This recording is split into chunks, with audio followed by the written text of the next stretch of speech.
Welcome in everybody to another episode of Discard for Magic, a Summoner Wars podcast. I'm one of your hosts, Aaron. And I'm the other host, James or Jexic, and today it's dandy to have on Devlinfish. Hey there, how you doing? Thanks for having me on. Yeah, thanks for coming on. I'm excited.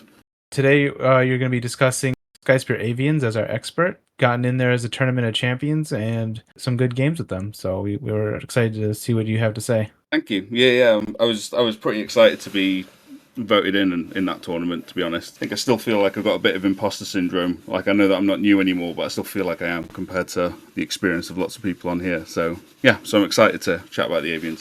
Well, you're kicking the butt of some of the experienced players in that tournament, so I don't know. Why don't you give us some background about how you found Summoner Wars? Yeah, so for me and my girlfriend got into board games. Well, we picked up the hobby probably about 2 years ago, just over 2 years ago, and we were looking for two-player games, and which weren't reliant on points-based kind of Euro games. Even though we like them, we like to have a bit of a change from having to count up loads of points at the end of the game. And we came across Summoner Wars just through a few different reviews, and we gave it a go, and loved it. Started off with the master set, and I think my first game was with Fallen Kingdom. Girlfriend was playing with the Cave Goblins, and she beats me quite often when we play live. Actually, it's really annoying, but because you're playing Fallen Kingdom, man. I think I've learned how much I hate them now, so I've clearly seen the error of my ways. So they're just misunderstood. So that's what we'll go with. I mean, I do see the appeal of them, but I just think, just because I'm rubbish with them, I think I don't like them even more when they beat me. So, yeah. So then, with Summoner Wars, and then I found the online version, and so I kind of got my free pack, and off I went, and realised straight away that I needed to get subscription to get access to all of them, because I was just getting beaten by factions. I had no idea how they worked, and it was those early days. I remember it being really frustrating, dying in ways which I didn't even know was possible. And then when I started learning everybody else's, I was like, right, okay, this is helping. So, what was your first free deck? I think my first free deck was Obsidian Dwarfs, actually. Ooh. So I got used to them at the start, and then I realised that the swings were too much for me as a new player when I started learning that they were a bit more all or nothing kind of based. So, well, for me at that stage as well, because I didn't have much understanding of them, so I probably wasn't using them very well. And at the start, he had a gambling problem. Exactly. That's him. So, just haven't looked back since, and just got addicted. I can't remember when I came online. Was it November? Mid-November, I think. So I've been playing for about 8 months, I guess. 8-9 months. And just haven't looked back. Just love it. So you definitely weren't around for first edition then. You just kind of found it more recently. Came straight into second edition, and so all I've ever heard is people talking about first edition. Never played it myself. I mean, it was my favorite game, and I would tell you it's not worth checking out anymore. Obsolete. I was in a store, and they still had one of the starter sets from first edition, like with Guild Dwarf Cave Goblins starter set. I was like, wow, I didn't expect to ever see one of these in the wild again. Is that selling? Is that what? I think it's not selling. I think they just haven't sold it for 10 years and they haven't changed their It's stock. just sat there forever. Yeah, because they had a 30% off sticker. Like, wow, you guys are still keeping this. You didn't sell it online or something. Still holding out hope at the 30% mark. Well, we're having you on to talk about the Skyspear Avians, because that's one of the many factions you're good with, but one that you definitely shine with. Starting out, why don't you just give us a couple key tips you think for people who are just starting playing the Skyspear Avians? Like, what are some of the best tips for a newer player? For me, for a new player with the Avians, it's just being really aware of formation and how far away woods are from sages, and if sages are protected, just because you want to try and make the most of Sage and Ava's abilities, especially with the Steward. For me, just making sure that you haven't got a Steward flying out solo on their own, because you're just not getting good value out of them that way. So for everyone knows, the sages are the ones that boost the strength of other Avians, and then the stewards are the ones that want to be next to Ava, right? That's the one, right? So because with your stewards, you want to get those worthy dice. They help make that inconsistent ranged attacks just consistent. I tend to just think of them as 3 with worthy dice is just the same as 3 melee, is how I tend to kind of just think about it. And I don't feel like you're trying to overvalue hoping for those 4-hit and 5-hit kind of bonuses. Then you can answer the age-old question that every Avian player tries to answer, and that's, am I worthy? Because when you roll enough of those worthy dice, you eventually figure it out. And if you get the, 0 for 6 on Saruk, then you're definitely not worthy. Yeah, and then every now and again you get worthy, and the other player definitely doesn't think you should be rolling 6 for 3 dice. I'd talk about that for new players, but also I'd say have fun. Just have fun with the movement, because they can do some really weird stuff, and I think that's why I got into them pretty early on, is I just enjoyed how different they were to play with, and being able to make some really fun, aggressive plays, and then also having to sit back and play a range game sometimes. I feel like you get to learn quite a lot with the Avians, especially positional. Yeah, the thing that threw me off when I first started playing them was that if you fly the guys away from Ava without moving Ava up, they move out of her flight granting range. Yeah. They had to be within 2 spaces of her to keep flying, and they get to fly 3. So if you just kind of suicide them in, then you don't get to keep flying with them. And that was something that kind of took me some getting used to kind of move them as a flock, like you said. The formation is important. As soon as they start losing all of their abilities, then they're quite an expensive faction to get out onto the board. And so what you want to try and do is just make those units, in particular for me, the stewards, you want to try and make them as efficient as possible in order to have a good econ game. Yeah, I find with their expensive units, it's very tough sometimes to maintain the econ game, especially if you're not trading well. So I think keeping those trades, keeping people safe is super important. Like, we'll get into some of their events, but some of their events help with that, and positioning is a big part of that. I also find that, with Ava's aura and having that flight that she gives, if you just place her near gates, that's sometimes super helpful, because if she's next to a gate, then all 3 of those units being summoned would have flight. Yeah, exactly. I think that's really important, thinking about future summons with Ava as well, as to which units you're going to be able to make good use of and not. So they can be really tricky. They can be really interesting. You might have to get used to some unusual formations with Ava. Is one thing that I think can be quite difficult sometimes to get your head around as a new player, is that you're not looking for the same standard, always looking for the same standard gate setup. Or I'm not always anyway. I don't know if that's just me, because I can be a little bit over aggressive sometimes when I'm playing. But yeah, well, they have the advantage of having more gates than other factions with the 2 area gates, so you can kind of which helps play around with your gate placement a bit more. And and place them aggressively, like you said, have Ava fly in and then place gates near her. Yeah, I think that becomes quite an important tool, and I think I feel like a lot of Ava's timing, in terms of the kind of play that you're going to make with her, is based around if you've got gates in your hand, because I think you can be far more aggressive on your push when you've got gates in your hand, and if you don't, then you tend to stay back, because you don't want to make that push up and expose Ava without having at least one flank that you can blank off. You've already talked about the first 2 commons. What do you think about the divers and the sentinels? It's become quite an interesting unit, I think, especially the divers. The divers, a real tricky kind of thing to balance, because they're quite weak. You tend to get one turn out of them, and then they're likely to be targeted and killed because of their low health. But the fact that they can deal 1 chip damage, and I think I don't know if it is unique, actually, thinking about it, but for me, it's not something I ever consider, is that you've got this little hidden economy game, I find, with the Avians, where if you've got a diver in hand, then you can summon it and gain magic during the summon phase. So then you can summon something else in your hand. So whilst you might only be sitting there with 1 magic, you might actually be able to summon 2 divers using that 1 magic if you manage to get a kill with the chip damage. I feel like that becomes quite an interesting thing to try and balance, because it can actually help your recon game a little bit, because you can generate magic during the summon phase, which I think is probably quite a unique mechanic. I'm not sure, actually. I don't think it came around again until you got the Shimmer Sea phase, so it was definitely unique for a while. And then the Forge can do it during the build phase by summoning guys and doing damage then, and that has a similar vibe. It's definitely something where you have you end up with more magic than you thought, thanks to those kills. And of course, you've got a little bit of hidden range with the divers as well, so they're quite versatile. So you can summon it away from gates, so 2 spaces away from Ava, and then if they're within flight range, so then you can move them another 3. So they become really powerful for chip damage.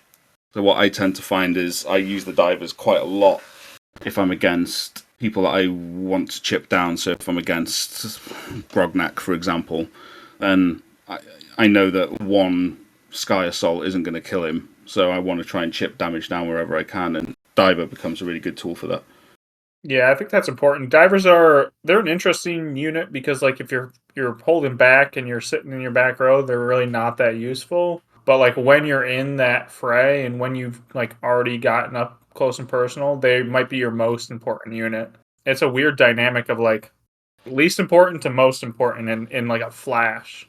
Yeah, if I'm playing, if I realize I'm going to be setting up a kind of a ranged formation, then divers become quite a easy discard, especially against the breakers, for example. I'm not interested in using them very much against the breakers because you put them out there and then they can get mind controlled so easily, or they can get taken over. So I tend not to use them very much against that faction. That's where I'll discard them quite heavily. What about the champs? How do you feel about their champs? All three of their champs have very unique kind of abilities and places in the deck, and a lot of people tend to gravitate towards Cyruk. How do you feel about all three of them?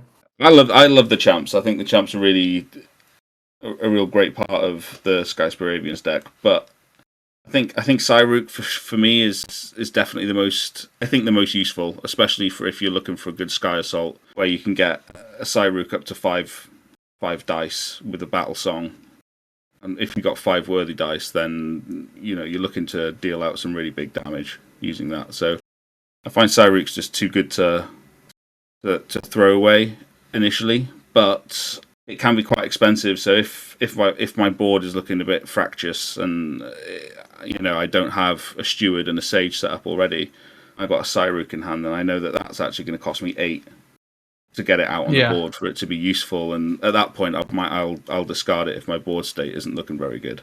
Yeah, it's kind of like Gul'dun or something like that, where you need something else to also make that useful. Yeah, it has to be bouncing off things. And if you're not if you got Cyruk without any abilities that he's getting from other area units, then he's just not a good champion at that point. So just think about the one goofy matchup where, like, with the high elves, he can copy those laws. Oh, I know. Then it gets really crazy. And high elves, he can actually go up to like 7 dice too if he has like loyalty. Yeah, it can become really. I remember one time where I just early on playing, and I didn't even realize that was a thing, and I didn't know what was going on when it was right up in the mix of the high elves. But yeah, it can be a bit goofy, that, can't it? It's quite funny. What about Guilford and Wrath? What do you think about them? I mean, I love Wrath. I feel like everybody loves Wrath. Everyone enjoys winning with Wrath, but they're just really situational. I find that if I get a Wrath early, I'll probably end up discarding it. And part of the reason is just sometimes that one extra magic with Wrath can really set you back if it's the difference between getting out Cyruk or Guilford with a Sage or a Diver as well, and that can sometimes make all the difference. So yeah, and also I do think that with Wrath against a pretty experienced player, once Wrath's on the board, quite rarely will they leave a damaged common within kind of distance of your summoner, so it becomes quite difficult. I mean, it does force them into different movement, and sometimes just having it on the field can do that, which is quite powerful as well, because it means that they'll purposely have to choose some bad formations. So for that reason, it's quite nice just to have it on the field, but it's probably the one I summon the least, I think, is Wrath. Guilford, then, I really enjoy. I think Guilford can be really, really powerful for clearing lanes and things like that, to try and create a really good Sky Assault lane. Because that's the key with the Avians, right? Like, it's all about generating. We'll talk about the events, but it's all about generating the lanes in order to use the Sky Assault, and Guilford just allows that to happen. So, and having flight from anywhere also means that you can get in some real funky Sky Assaults that you don't sometimes see coming. So that can be huge. Yeah, definitely. I think Guilford's like one of the biggest surprise kind of plays between his pushing ability with Bully and also the being able to Sky Assault from anywhere is good. Yeah. Yeah, it is. I think that's why sometimes if I'm late game and I get an airy gate, sometimes you'll see me placing it on one of the on one of the edges as far up as I can on kind of row 3. Partly just because sometimes people don't see that movement coming from the opposite side of the board. So if that makes sense, so say now if the fight's over on the left-hand side of the board, then I'll try and put an airy gate down on the right, because you can kind of backdoor them sometimes with a Saruk or a Guildford that kind of gets that extra movement space from the airy gate, and then they can move 3 spaces, and so they can actually get them all the way up to the other side of the board in that one turn. And I've won a few games where they haven't seen that one coming, and I've backdoored the Sky Assault, so that can be quite useful. Let's talk about the events. You mentioned Sky Assault a lot, and that's the one that allows any flying unit with range to attack through other units, either friendlies or enemies, and that opens up a lot of assassination plays. How do you find yourself using that one? This is the key card in the deck, which is their fear factor, and it's what's you need to make sure that you're making really, really good use of it, I think, if you're going to win with the Avians. All of the units needing flight can be a little bit tricky and can catch you out sometimes. I think especially for a new player, my advice is if you end up using Sky Assault and you're really excited about this really big lane hit you're about to have, try and use the furthest away unit first, just in case you've made a mistake and oversight that they haven't got flight. Because if I've done it a few times where I've attacked with the closest unit and then realised, crap, that other one didn't have flight, so you're stuck not being able to use it. So I'd recommend that for new players. It's all about setting up those lanes and getting... I don't like using Sky Assault, especially early on, unless I've got at least 4 Steward worthy dice going in. I just feel like it's a waste really early on to just chip damage the summoner or something like that. I think the only time you'll see me using it early is if I decide I'm going in for an early gate kill. So you'll see me using it quite a lot against Phoenix Elves or Mountain Valgath. I'll always target their gates as my main strategy when I'm playing them. So that's the only time I'd use it. Yeah. You mean like a 5 gate or the main 10 gate? No, the main 10 gate. I'll Sky Assault with a Steward. You know, if I can get 4 worthy dice and Ava and a Sentinel, or even if it's a Sage which has got Battle Song as well, then I'll stack up on the 10 gate with those, especially against those two factions in particular. Interesting. And those two are just because you don't think Avians can win another way, or because you think that's the best strategy, or? I feel like it's the best strategy against those two in particular. I can't think of any others that stand out. A Fallen Kingdom can be quite good if you manage to kill a gate early, though it's the other two, partly because I find that for some reason with Phoenix Elves, if you can get that first gate under a little bit of pressure, then what I tend to find is I can move up on them quite often because of the Sentinels, because they can't be shoved by the Guardians. So this is another one of those matchups where the Sentinels becomes really, really useful.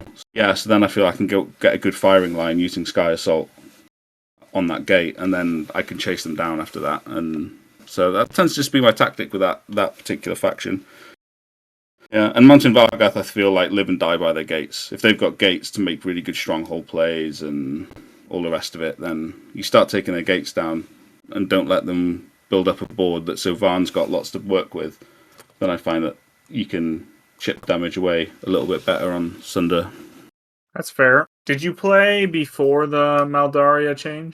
No, I didn't. So only on this latest one. The dynamic in that matchup has changed drastically, because it used to be Sky Assault could just attack Maldaria and there would be no issues. It was a fairly favorable matchup for the Avians, right. I feel like, before that change. But after the change, I don't know where it lies. It could really favor Phoenix Elves because of that fact of, like, they can attack through whatever is in front. I mean, what helps with that is that she's got such low health that you can chip damage away down to 5 or 6, then you don't even need a very powerful Sky Assault.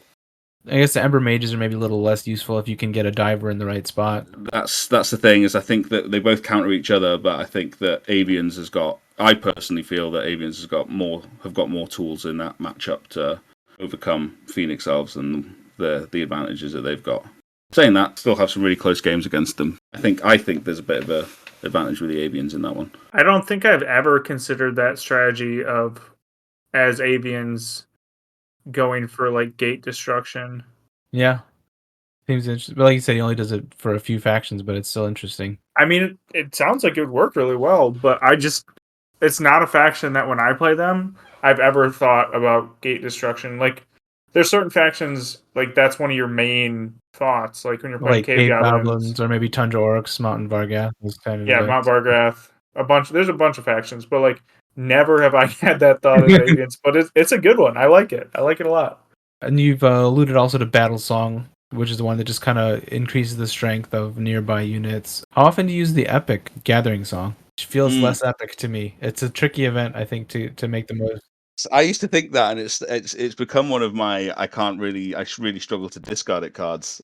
I think this is maybe something in terms of something I think that we were going to discuss later on in terms of mistakes I see people make with them, but I feel like people hang on to Battle Song a little bit too much, and for me, I'll discard a Battle Song before I discard a Gathering. I just think that Gathering is so much more powerful.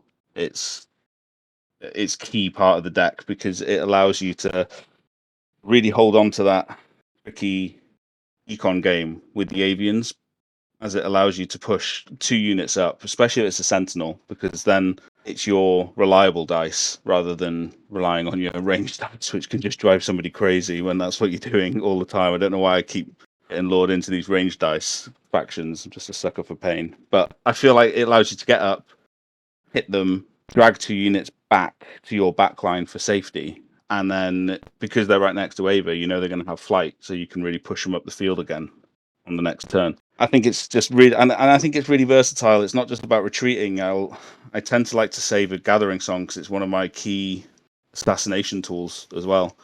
So if I'm moving Ava up the field and putting her into a risky position with only one gate, so I can guard off, let's say, like one of her flanks, just to get Ava then up next to a Steward or next to a Cyruk, so you get really good worthy bonus. What you can then do is gather those high HP units, get your Stewards and get your Sentinels in front of Ava, so Ava's completely protected, and push up the field, so it can become a really powerful assassination tool, I think. Do you ever find yourself using it like similar to like Stronghold with the Vargrath, where you will like kill units and then try and take their spaces like around a gate or something? Yeah, so that becomes really, I think what it allows you to do is if you've got one space where if you've got 2 divers in hand, which isn't that kind of rare, and you can always bring a diver in, was 1 chip damage, then use Gathering Song, move that diver away from the space it's just been put in, and then it's got space for a new diver to go in. So you can actually 2 chip damage 1 unit, and sometimes that can be enough to clear a lane. Like if that's their blocker, so you can't use Sky Assault, then sometimes that's going to allow you to open up lanes before the movement phase, which again is a really powerful tool. That's interesting. Use the double tap. I like that. Yeah, exactly. Yeah, I like that name, the double tap. But yeah, so that can become really useful. And then also what it allows you to do is units that you've had to leave behind if you've been, because with Ava, you try and sometimes you'll end up changing position on the board quite often. So it allows you, if there's units you've had to leave behind in the migration, as it were, across the board, then it allows you to drag them back up into the action later on. And that can catch people unaware sometimes because all of a sudden you've got an advanced Steward in a position where you didn't actually think that they could have had one. It becomes really good that way as well. I think it's definitely one of their strongest events. Do you find yourself discarding? So you said you discard Battle Song more often than the other 2. Do you find yourself discarding Airy Gates also, or do you always play both Airy Gates? No, I think an Airy Gate is fair for a discard because it's the weaker of the 3. I think if you're weaker of the 3 gates, you're 10, you're 5 in the Airy Gate. So for me, when I'm pushing up with an Airy Gate, I know that it's going to also get a lot of attention for some reason. I feel like lots of people like to target the Airy Gates, so they become quite useful distraction fodder as well. I only ever really expect it to last 1 or 2 rounds when I put an advanced Airy Gate down. So those I prefer those 5 gates for when I'm making my advancements. And I'll try and put one airy gate, like I said, either on one of the extreme sides, high up the field, or I'll put it on the back row. If I'm trying to play that ranged back row game, then I'll put it on one of the back 2 rows. So I've got a safe gate, and I can push them up into an advanced position.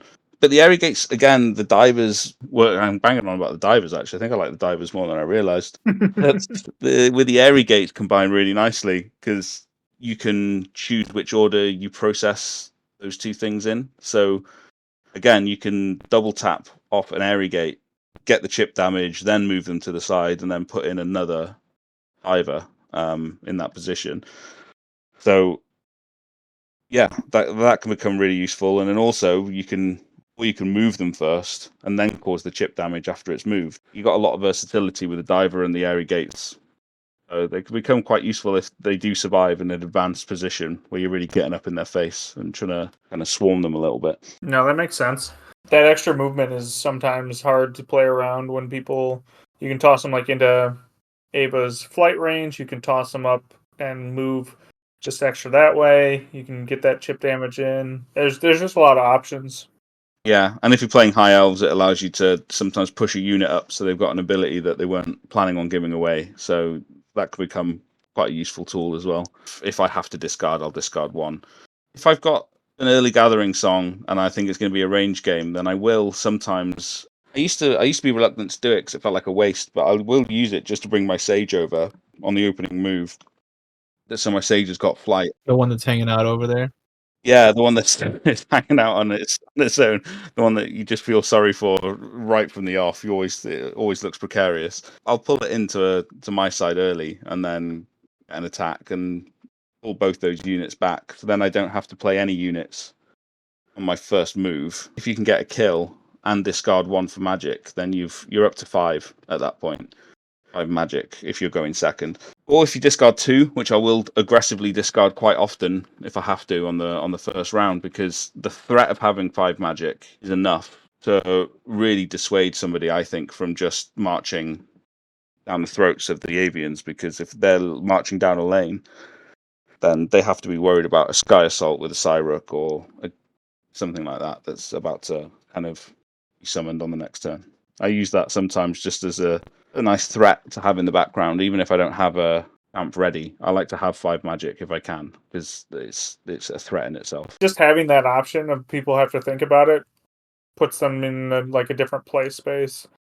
But one of the biggest questions for Avians is whether to dive in or whether just to keep distance, I feel like. So how do you decide when to dive in and when just to keep distance, just play that long game, play that econ? It's a really tricky balance, and I would say that I probably dive in more than the average Avians player, and I'm not saying that means it's better. I think sometimes I can be a little bit too aggressive sometimes. But you're playing against Jaxic and he's already attacking your summoner anyway. Let's go. As long as I'm not playing his deck build deck, that's been giving me grief lately. With the Avian, so then I tend to time it. A lot of it is based on gates, I think, for me. If I'm going to make an opportunistic push, so, and what I mean by that is if it's someone like Fungal Dwarfs, I'm sure we'll discuss particular factions later, then that's a faction which, from the off, I will always just rush. I'll always rush Fungal Dwarves because they're such a tough faction for the Avians that if you let them get their engine going, then it's game over, I think, with the Avians, and it becomes really, really difficult. Fungal Dwarves, I'll rush almost as soon as I get an opportunity to push Ava up with 1 gate, then I'm in, and I'll take the risk of having Ava take some damage first move up, and just to try and get a good formation. Other than that, it's gates. If I don't have a gate to block a flank,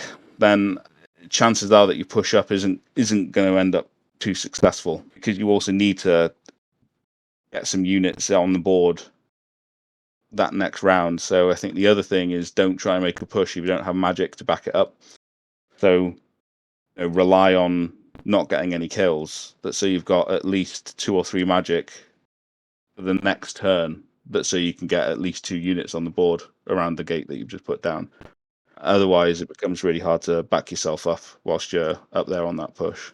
I think the other thing that's going to decide if I'm going to push up quite quickly is the strength of the summoner. Like I've mentioned before, there are some summoners, the really strong ones, that I'm looking to chip damage pretty quickly. So what I want to try and do is get some gates down, so I can then hopefully get a diver, or even better, a sentinel within flight range, just so I can hit them for kind of hopefully 3 or 4, so I can soften them up. So yeah, so those ones I'll tend to push into a little bit more aggressively. I do think the beauty with the Avians is they can have a really, really, really strong long game, and even though they're an expensive action, I think you can get really, really good magic denial by rotating stewards. I think is a really important tool if you are going to stay back. Is you have a lot of stewards. If not, then you're going to struggle with your ranged game long term, I think.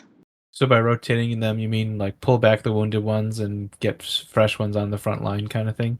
Yeah, precisely. So, if you've got a steward at the front that can take a hit and you've got 2 stewards with flight, then you can rotate the front one out and bring in a fresh 5 steward with worthy dice again. And it can become really frustrating when you've got that magic denial and you're keeping really strong units on. So then when you've got these 1 and 2 health stewards, you can still maybe gathering song them back up to the front when you find that you've got a really good Sky Assault lane that's built or something like that. So they can still be really, really useful because they're such a powerful unit. If you've got, Sage giving it 3 ranged and then a Battle Song giving it 4, all of a sudden you've got a scary unit that can be dragged up from the back with Gathering Song. So they can be really, really good. The other aspect is also if you keep them on the battlefield like that, besides the denial and the unit still being there, is the fact that they are abilities for Saruk when you get Saruk out, if you get Saruk out. That's key, isn't it? And having the Sage as well that's safe. You always need to have a safe Sage somewhere on the battlefield. Just because, again, if you've got Saruk coming out without Sage, then it's no good. So having Sages behind your stewards so they're protected, so then they can move up a Sentinel, or if a diver comes onto the field, then you can then move your Sage in with a bit of backup. So I think a lot of it then for the push is based on your timing of your cards, and you have to be quite brave, I think, sometimes when you decide to push in for a big dive in and commit your gates, because at that point it's much harder to back up because you haven't got the gates to kind of defend yourself with as you're backing up. So I think you have to be quite brave, but it's the reason I like the Avians so much is because you can be unorthodoxly aggressive with them, I think. And I think there's so many combos that you can play around with. If you're a new player and there's like, what matchups do you think are some of their best ones to get your feet wet with the Skyspear Avians? I was having a quick look at some of my own kind of game. Some of them are small sample size, but I think had 100% win rate against Eternal Council with the Avians at the moment, based on the stats that I've got, because I played over 1,000 games. So but that's 8 out of 8, I think, and that's against some really good players as well. Small sample size, but it's I find Eternal Council for some reason, and on paper it doesn't look like they will, but if they try and take on the range game, then I feel like the Avians are going to win that, because the key, I think, with Dia is if you are going to hit her, you need to hit her hard. Otherwise, you're just giving her that extra boost for only 2 or 1 damage. It's not worth it. But then if you're battle songs and coming in for 8, 9 damage, or 6 damage, whatever it is, then it makes it it makes the trade-off on that 1 boost completely worth it. So that could be part of it, I think. That's a really good matchup. Looking at Joe's data and some other data, there were actually some surprising ones that came up as being good matchups, and I can see if you agree with them. Some of the higher tier decks like Savannah Elves and Shadow Elves were favored for you? Shadow Elves, for me, no. And I was really surprised because I saw the stats, but I find Shadow Elves can be quite tricky because I feel like they can play a better econ game if they decide to go that way and force you to push up. And if they get their setup right, they can play quite a nasty range game as well. So then your other option with the Shadow Elves, I tend to find, is that if you then push in and go for that assassination, then you can get yourself into a bit of trouble. So They can counter assassinate pretty well. Yeah, I'm quite surprised that they are good, because a lot of good players with them will keep Mundar back at the. I mean, it could just be the data. Kind of like not as many good Shadow Elves players, just like in general. So maybe that could be why it came out that way.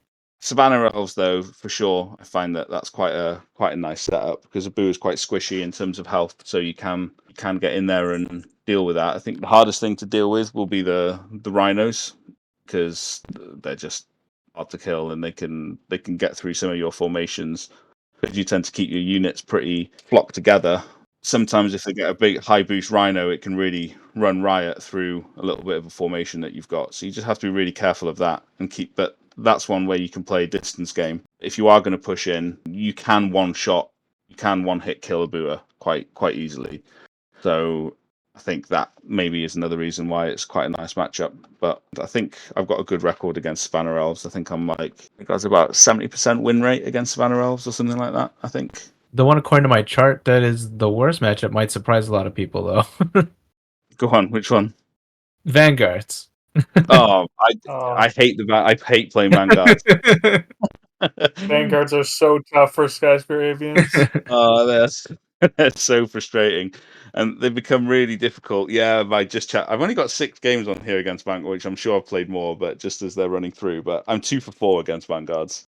I mean, it's just tough because I think, well, the combination of Citadel Knights and Renewed Hope, because you can be like about to kill them, and then they're like, nope, I'm gonna put up a fortress, and you can't finish the game now. And when they get that formation going, where they leave a channel open, and so you think your eyes light up a little bit, and then you realize they've flanked it with knights, and so you can get them into formation all you want on the summoner, but the knights are going to draw each individual shot away from them. So they can get some really nasty setups with Vanguards. They've got some pretty high health units, so they're pretty hard to kill.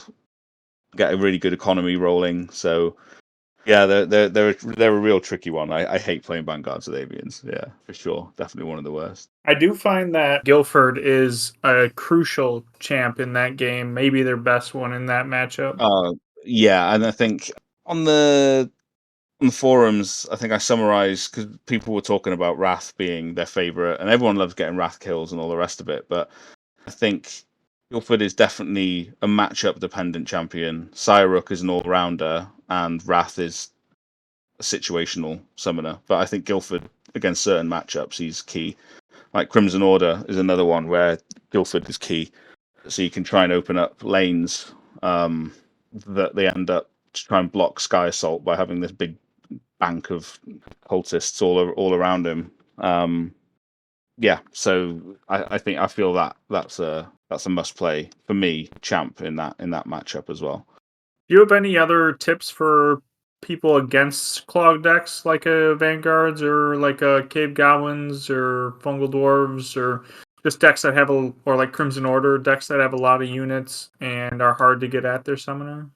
Yeah, I think Crimson Order you can set up. I try and set up range game for sure against Crimson Order, because if you try and rush in there and I think what's hard with Crimson Order is that you have to survive that opening onslaught with the warrior, because it's very rare that you're going to one shot kill that warrior, and if he then gets up to your gate, they can start attacking your gate, because if you try and shift the action away to one of the flanks instead, then you end up leaving your gate exposed, and they can push the warrior down on their second move and start to really kind of worry you about your gate security, and they can rush you that way. So what I tend to find is divers can be really useful in that one for hip damage all over the place, to try and keep your economy rolling and just get yourself a really nice range setup, slow them down and beat them that way.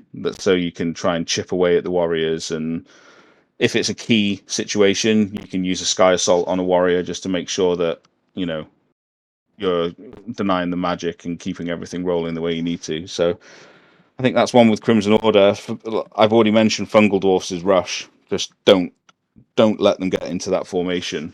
And same with Vanguards. I think one of my latest Vanguard wins is I rushed up the field, and then I managed to corner Sarah, that so then I could keep my units rolling into the spare space and knowing, and then I just purposely didn't kill the unit which was blocking any movement from having a knight arriving. So I tend to go for the rush on those quite often, where divers are going to be quite useful. What about cave goblins? I feel like that's a tough matchup for the Skyspear Avians because they can just sort of overwhelm you, and flight doesn't become as useful when there's not really anywhere to go. I think that can become a really nasty one as well. With those, what I try and do is I try and set up ranged to begin with, and then I let them try and get some units down, because sometimes what I'll look for is I will waste I say waste, but I'll use one of my Sky Assaults if they end up sticking themselves into a lane. Then I'll try and use a Sky Assault when I can, just to take 3 units out, even if it's just 3 weak commons, so I can build up my magic before they chuck in an Unrelenting or something like that, which Unrelenting is probably the thing that damages the Avians the most, because not having that economy just makes it really, really painful afterwards. So what I would say is build up your magic as soon as you can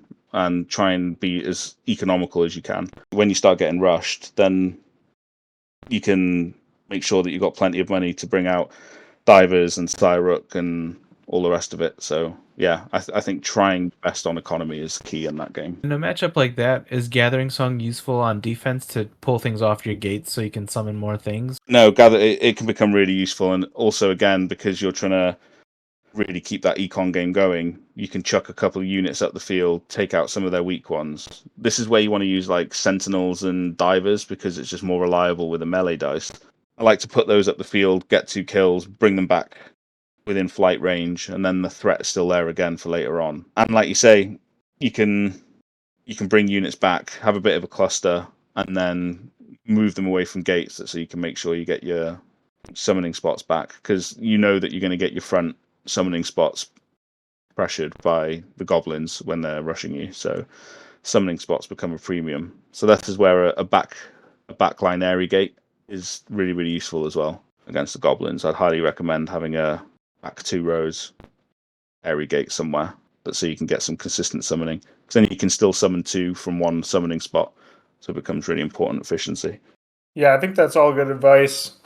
And those matchups are still going to be they'll be tough to deal with, but they are winnable. I don't think Avians have any matchups that are just so bad. Deepwood Groaks. I think Groaks?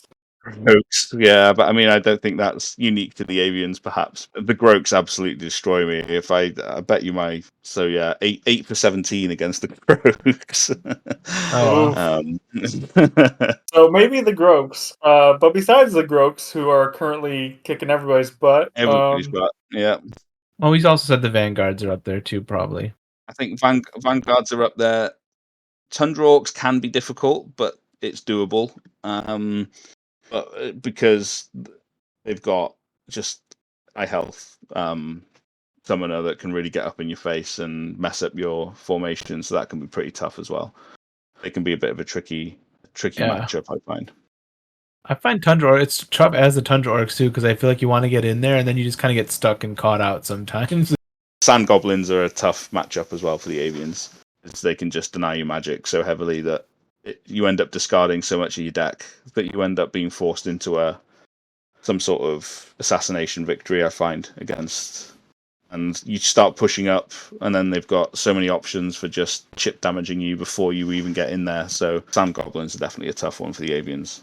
I reckon I'm about even or worse than that on against them. Interestingly, I find that against the new factions, they hold their own against Shimmersea Fae and against Storm Goblins as well. So like my Storm Goblins, I've only played them 7 times with the Avians, but I'm 6-1 Storm Goblin games. I feel like they're holding their own as some of the new ones are coming out, although Crimson Order and Deepwood Groaks kind of maybe not so much. But yeah, against the latest 2, I think they're really useful. Yeah, I mean, Storm Goblins, they bunch a little bit with the Avians, but not too much, and they can always spread out more than I think some of the other factions really can.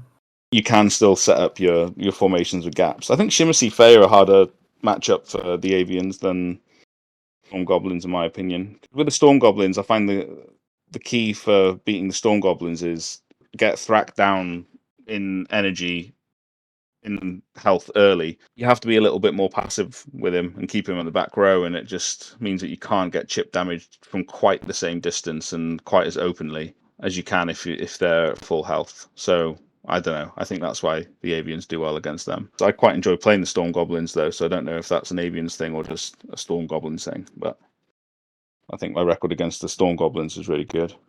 You heard it here first. Devlin says the Storm Goblins are trash. Yeah. Weak faction, easy to beat. He said, Prophet, he'd love to see you in any tournament playing the Storm Goblins. Don't read between the lines. Don't read between the lines. I think the general advice of just hitting Thrak when you can is good. He'll kill his own blockers sometimes. Like, okay, if you're gonna give me a shot at you, I'll take it. And Skyspear Avians with their Sky Assault have the opportunities, and there's the Flight have the opportunities to get at him more than some other decks probably. You need to change your game a little bit with the Avians against Storm Goblins, because you also want to try and minimize units on the field, I find, against the Storm Goblins. So Steward Sage setup just becomes your most important thing that you've got, and so your divers and your sentinels. In that game, I try and put all four, or as close, 3 or 4 of my stewards out in that game for sure. I think they're the most important one. Just keep your units low on the field. Just hit the summoner when you can. Yeah, I think that's one of the matchups where Flight is not as important, because you just want to fly away from Ava and not let her get shocked every turn. You can keep that distance quite nicely. So, but other than that, I don't think there's too much. I think the breakers, high elves can be quite difficult because they can have good range setups. It can be quite tricky to deal with sometimes. Forge can be quite tricky as well. Actually, they're quite a hard faction to play against. I'd go with those ones, I think. And then everything else, I think Avians have got a good shout just because their movement is so funky. So quite a lot of things that they can do well against. What do you think about... So we talked about a lot of the commons, and we talked about the champs and the events. But what do you think about what cards you usually discard for Magic? Because you've given the props to all 4 of the commons. Yeah.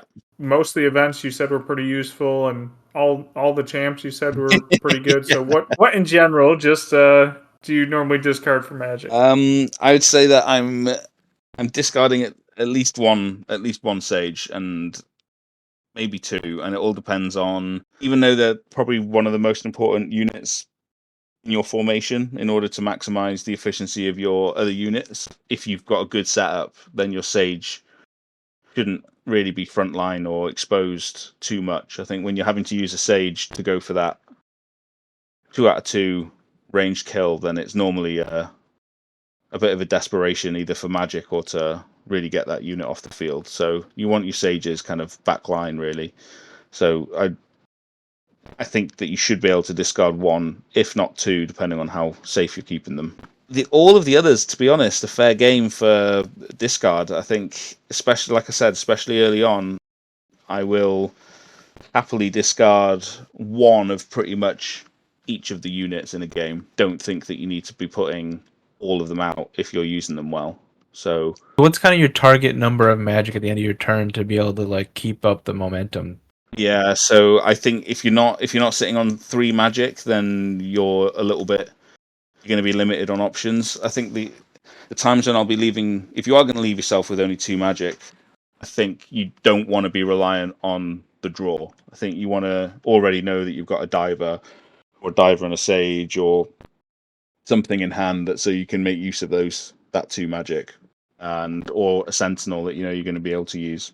If you are going to be left to 2 or 1 or 2, then ideally you've got the unit in your hand that you need before you do that. Otherwise, 3 Magic tends to be the key number that you're looking for. So if an opportunity presents itself for a big Sky Assault or a big push up the field, then you want to be able to get your units on the field. And ideally, you're going to need a Steward and Sage, or a Sentinel and a Sage, so you can get 4 melee hits up the field. So, yeah, 3. And that's what can make it tricky, because it's an expensive deck to try and upkeep. So Battle Song is a discard for me early on. Getting rid of a Sky Assault if you're unlucky enough to draw 2 early on. So if you can't see an early use for a Sky Assault, then I will get rid of 1.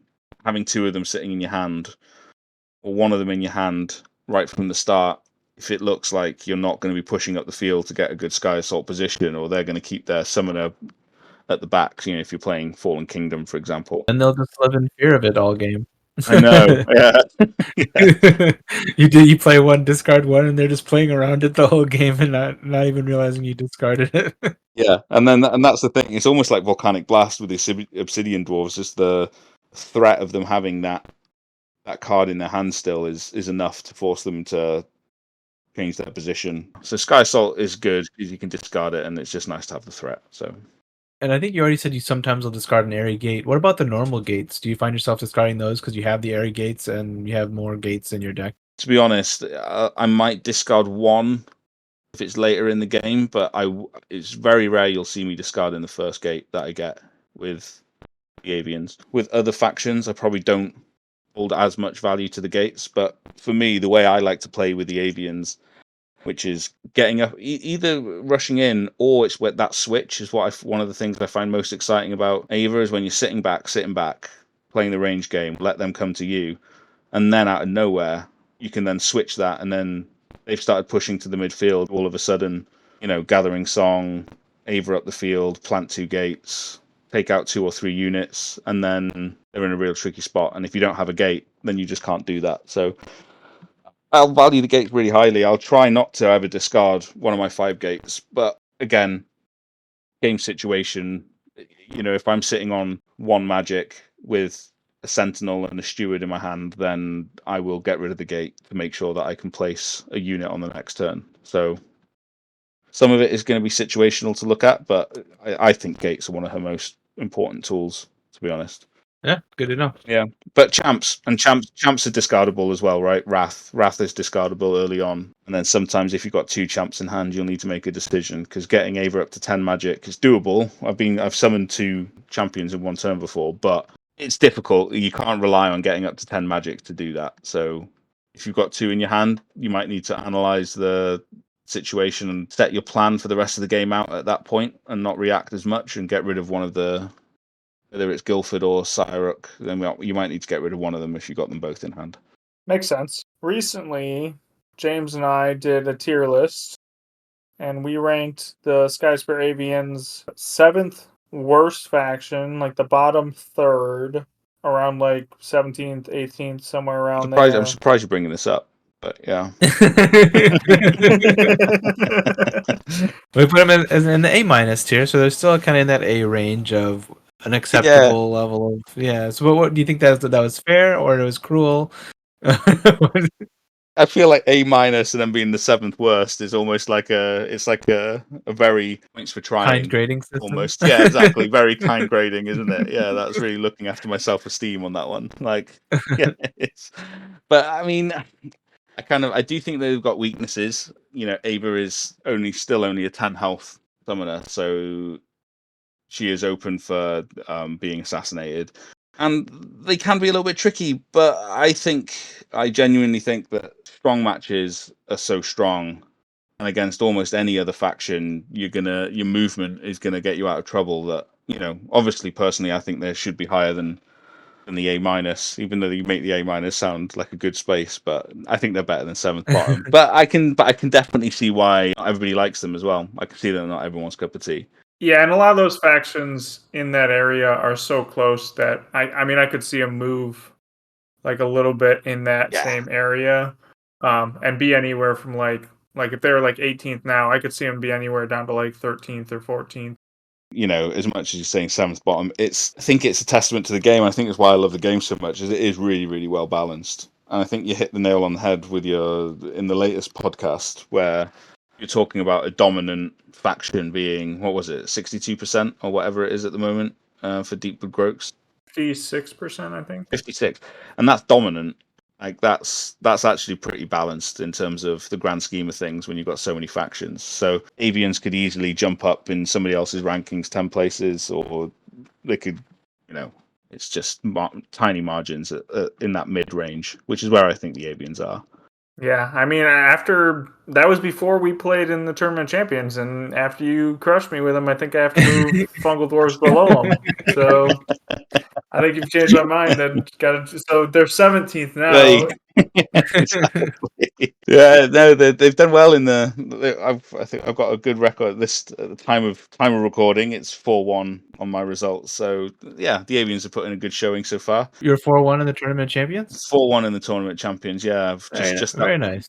Just lost that one against Deepwood Groaks, of course. I've got the reverse going in my tournament of champions right now. So. I did it the fastest though. I finished. Yeah, that's true. It was an impressive. It was an impressive speed run. That was pretty impressive. If somebody manages, or two people manage to beat Magnifico's Deepwood Groaks, and it would be Savannah Elves in the next round, or potential for it to be Savannah Elves in the next round. So I don't know because Shampoo got beat. Oh, did he? I haven't checked the update. I haven't checked the scores today. So yeah, I must have got beat. Ooh. He's only lost once, and he lost to Tort, so it would be Savannah Elves or Crimson Order. That's going to be quite a close group actually. So we'll have to see how that plays out. But that's been really good fun. Any parting words for Skyspear Avian players?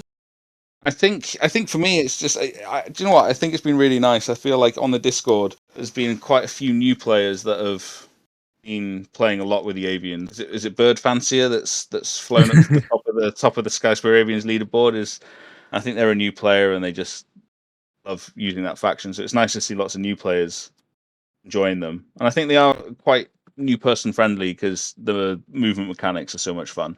I'd be a little worried if their name was Bird Fancier and they didn't like the Avians. Yeah, they'll go for heavy irony. Maybe they were like, looking for the. They just play only Vargraph. They're just like, I really like the goats, but Yeah. I think for people, if you're new with the Avians, just have fun experimenting with them and allow yourself to be put into positions where maybe you are gonna lose, but it's the way that you tend to learn how you're gonna win those spots in the future. I know that when I first started playing, I purposefully would play over aggressive, like completely over aggressive, just to see where the weak points were and where it was that I was going to get hit. And then I was trying to, formulate kind of offensive things I can do in that position. So for me, sometimes you just have to see where their limits are. And that's what I tend to do quite a lot when I'm playing. When I'm trying to master a faction like this is I'll purposefully put myself in really horrible spots just to kind of see how do you get out of it, or how do they kill you, and how can you avoid that next time. So, yeah, just enjoy yourself. Don't worry about ELO. Just get in there and just, lose games, win games, and have fun with them because they're a really fun faction. Yeah, I should give them more time. I do that a lot with the Wayfarers, so maybe I should give the Birds another go after this podcast. I would highly recommend it. I think they've got more tricks than what you first give them credit for. I think Gathering Song's way more versatile. The Divers are way more versatile than I think you first kind of give some of their abilities credit for. So yeah, they can be really good fun. Really good fun. Well, we appreciate you coming on the podcast and talking some birds with us. Thank you for having me on. It's been great. I've been loving the podcast since you brought it out. So yeah, I was pretty shocked when you asked me to come on and be an Avians expert, like I said. But yeah, it's great. Definitely my favorite faction that I play the most. So. Well, this has been Discard for Magic, and we'll see you guys in a couple weeks.